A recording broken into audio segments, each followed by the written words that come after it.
Hey everyone! Christopher Nolan is my favorite film director. Watching Memento as a kid sparked my interest in films, and then The Dark Knight and Inception made me want to become a filmmaker. And so, whenever there's a Nolan film that's about to come out, it's like Christmas for me. I look forward to it for months, I watch the trailers over and over, I check my local IMAX cinema website every few days about when the tickets are first going on sale, and then I just count down the days. With Tenet, the ritual was basically the same, except this time it was going to be the first new film release in like 6 months. And so I decided to do a little Nolan marathon beforehand and rewatch most of his films. I watched Memento and Insomnia, and then to make things even better, a few weeks before the release of the film, my local cinema started to do IMAX screenings of The Dark Knight, Inception and Interstellar, which was amazing. And so coming into Tenet, I was ready. I was really excited, and I was feeling like, I did my job as a dedicated Nolan fan.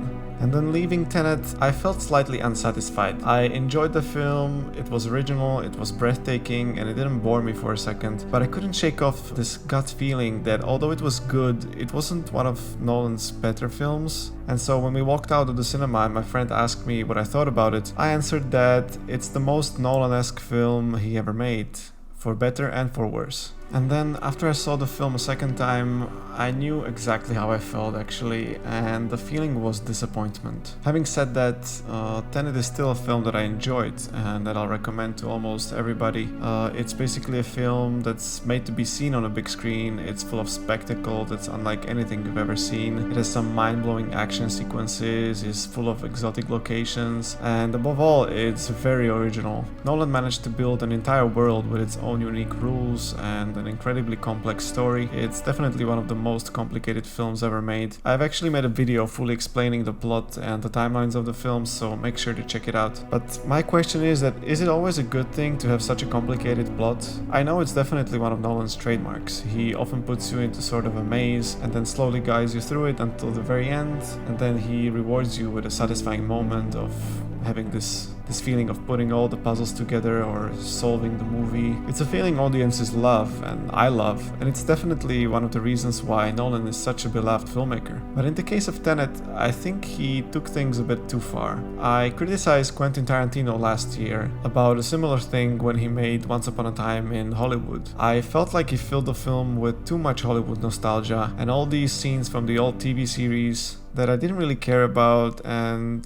they didn't really improve the film in any way, just added an extra 20 minutes. I felt like Tarantino put it there because he had the creative freedom to do whatever he wanted, basically. And I think that Nolan might have had a similar problem with Tenet. He's a director with arguably the largest amount of creative freedom in the industry right now. And I think that ultimately he sort of got lost in his own maze. Although there's definitely logic behind the complexity of Tenet, and once you completely dissect everything in the film, it kind of does make sense, but it feels like it's all at the expense of almost everything else in the film. One of the most glaring issues for me were the characters. For example, the character of Kat. The first time I felt a bit annoyed while watching the film was when she has dinner with the protagonist, and she basically tells him about all her issues with her husband, her entire deal with him, and how she sold him a fake painting, and now she tells him about how she's unhappy and how she's trapped. Why would she tell this to a complete stranger? Why would she trust him? She just met this guy like 5 minutes ago. And the entire dialogue in this scene just feels clunky and weak, and this is a recurring issue throughout the film.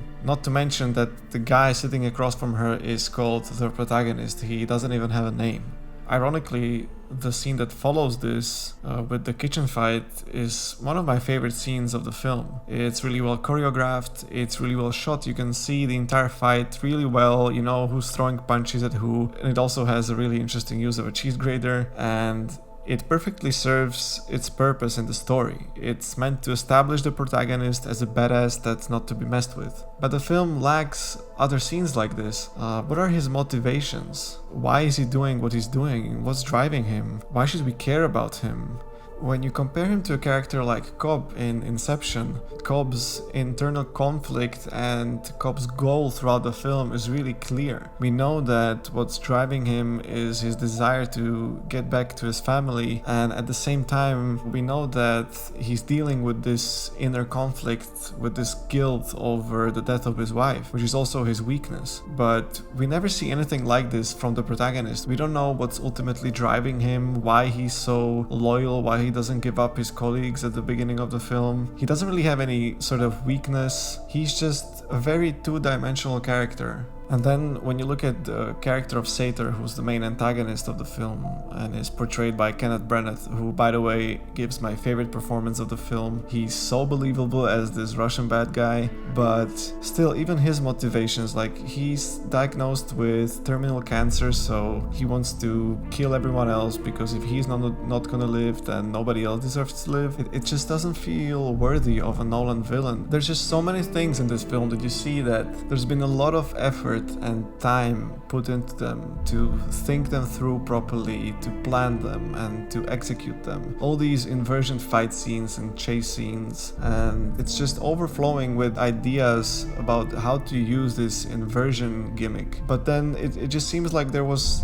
no attention and no time given to actually building the characters. When I went to watch Inception in IMAX, there was this 10-year anniversary featurette before the film, and Leonardo DiCaprio was actually talking about Cobb and the main character, or actually Nolan was saying this about Leo, and he was saying that Leo always maintained that the character conflict and the character emotional arc should always be at the forefront of the action. It should never be secondary. You can see this executed really well in a film like Edge of Tomorrow. If you look at that film and you compare it to Tenet, Edge of Tomorrow has nowhere near the detail and the originality to its action sequences and its use of time travel that Tenet does. But what it does have is two great characters. The main characters just feel like real people. They're fleshed out and you really care about what they're doing throughout the film. And because the plot isn't so complicated, you're able to follow them and their interactions feel meaningful, and it just makes you really care what happens to them once you get to the end of the film. Whereas in Tenet, once you get into the final act, when they get to the Russian city and the fight starts, it's so chaotic, you have no idea what's going on, you don't really know what the blue team is doing, what the red team is doing, and on top of everything, you don't really care.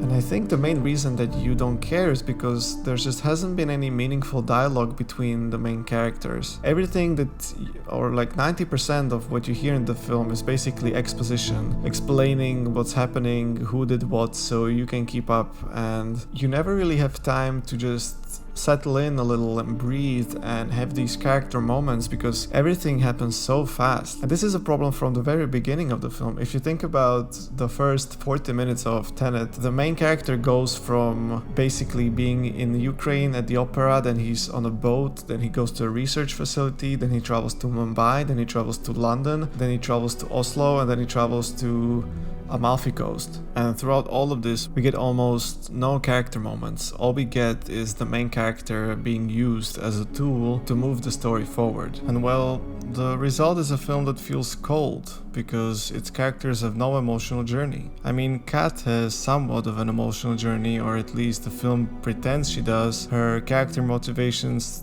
stem directly from her love for her son, but we never actually have a scene where they share a moment together. Compare this with Fisher from Inception. There's multiple scenes where Fisher's relationship with his father is established, and so once the plot reaches the third act, we're already invested in his character and we understand his emotional journey. In Tenet, we're told what the emotional journey should be, but the film never actually shows it. And also, why is this sailing scene in the film? It seemed to me like it's just there because it looks cool and no one has ever done something like that, so let's just put it in the film, but it doesn't really have any purpose. And well, this is basically the main problem with Tenet. Like, everything seems to be serving the ideas which are meant to be cool. Like, okay, so we have this cool idea and let's put it in the story because it's cool, not because it actually has a deeper meaning for the characters or for the themes of the film or for the story. And so it just seems like Nolan really loved the inversion idea and just decided to build the entire film around it, and adjust all the characters and all the dialogue and everything to sort of not stand in the way of what he was trying to do with these action sequences with inversion in them. And don't get me wrong, I loved them. Like, they were amazing, and it's something that he should get all the praise for. It's something that was never done before, and it deserves all the respect. It might actually seem like I'm just trashing on this film and that I hate it. I don't hate it, but as I stated before at the beginning of this video, Nolan is my favorite film director, and some of his films are my favorite films of all time, so there's a really high standard when I go watch his films, and the standard is basically, most of the time, I expect something close to a masterpiece. With having the bar set so high, unfortunately there's gonna be a lot of negative feedback from me when a film like Tenet comes out, and it's nowhere near the masterpiece territory for me. Having said that, it's still a good film, and it has to be good because there's just so much talent behind the camera. I mean, Hoyte van Hoytema doing the cinematography, he's amazing.